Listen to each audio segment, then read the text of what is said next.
Hello dear students, welcome back to my channel physics SPC. Calorimetry का एक question. Liquids A and B are at 30 degree Celsius and 20 degree Celsius. When mixed in equal masses, the temperature of the mixture is found to be 26 degree Celsius. their specific heats are in the ratio of। ठीक है, solution. मान लो कि ये दो liquid, हमारे पास दो liquid है। ये लिक्विड ए है और इसका मास एम है और इसका इनिशियल टेम्परेचर टी आई जो है 30 डिग्री सेल्सियस है और इस लिक्विड की स्पेसिफिक हीट ऐसे कंसीडर कर लो। ठीक है, अब हमारे पास एक और लिक्विड है बी, इसका भी मास एम, इक्वल मासेस, और इसका इनिशियल टेम्परेचर जो है ए का ये 20 डिग्री सेल्सियस है, बी का 20 डिग्री सेल्सियस। अब इन दोनों लिक्विड को इसका स्पेसिफिक हीट लेट कर लो कि एस बी है।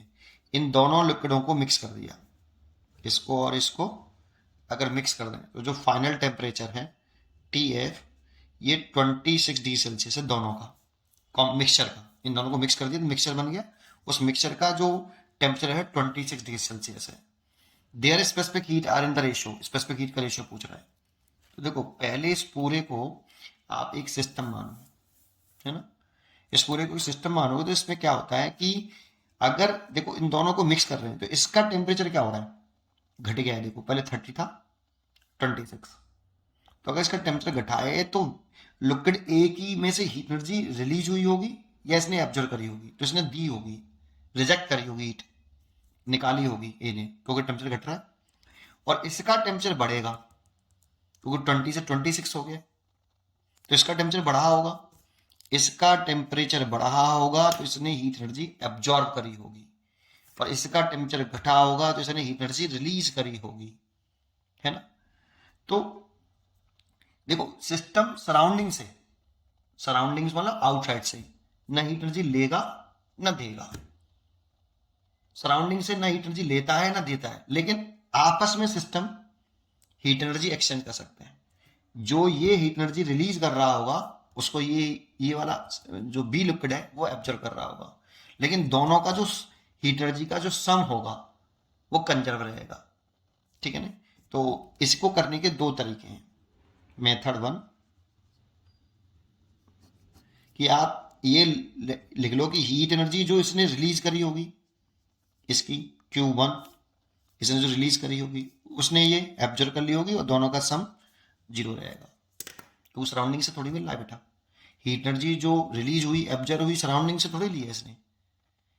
तो जो ली गई हीट है और जो दी गई हीट है वो दोनों का सम कितना रहेगा, बराबर 0 रहेगा।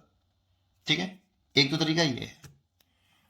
तो इसी तरीके से करें तो heat energy is equal to क्या होता है, M into S into delta T.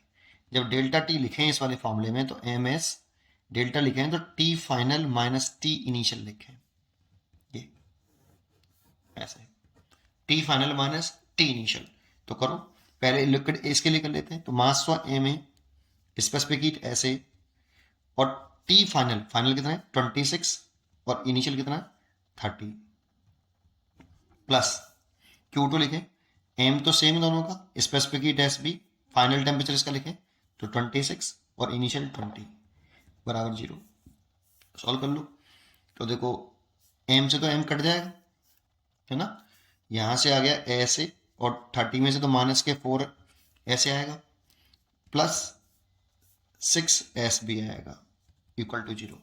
तो 4 ऐसे, इसको धर लिया 6 एस बी ऐसे अपॉन एस बी अगर निकालोगे तो 6/4, दैट मीन्स 3/2।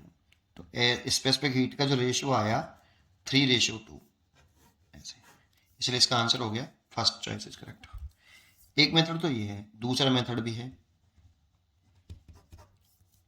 अगर दूसरे मेथड से देखें तो क्या करें कि जो हीट एनर्जी इसने क्या करी है, रिलीज है एब्जॉर्ब, तो इसने रिलीज करी, निकाली है ना, क्योंकि इसका टेम्परेचर घटा है 30 से 26 हो गया और इसने हीट एनर्जी रिलीज करी होगी, तो रिलीज हीट एनर्जी है। और इसने क्या की होगी, उस हीट एनर्जी को ले लिया होगा, एब्जॉर्ब करी होगी इसने, तो हीट एनर्जी एब्जॉर्ब।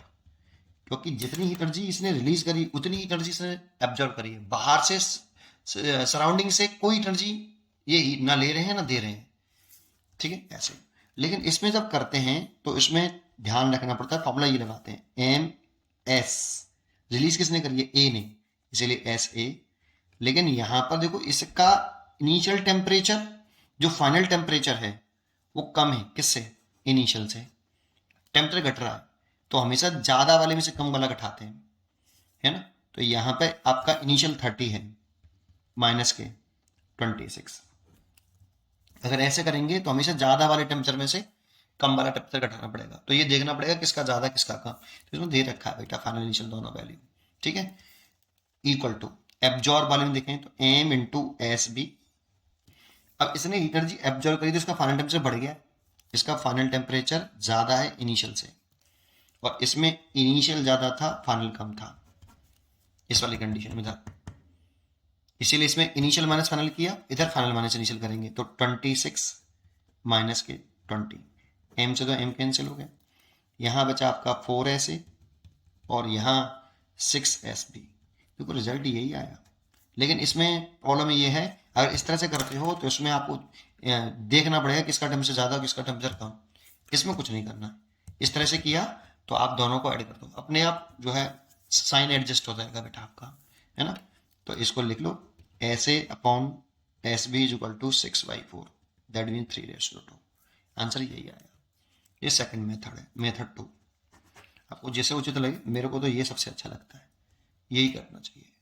पर एक बात हमेशा ध्यान रखिए, जब भी आप दो लिक्विड को मिक्स कर रहे हो तो जो लिक्विड का जो एक सिस्टम, मान लो दोनों लिक्विडों को एक सिस्टम कंसिडर कर लो, वो सिस्टम आपस में तो हीट एक्सचेंज कर सकता है, लेकिन सराउंडिंग से आउटसाइड से ना हीट एनर्जी लेगा ना देगा। बस ये वाला पॉइंट वेरी मोस्ट इंपॉर्टेंट है। पढ़ते रहिए और खुश रहिए। Thank you.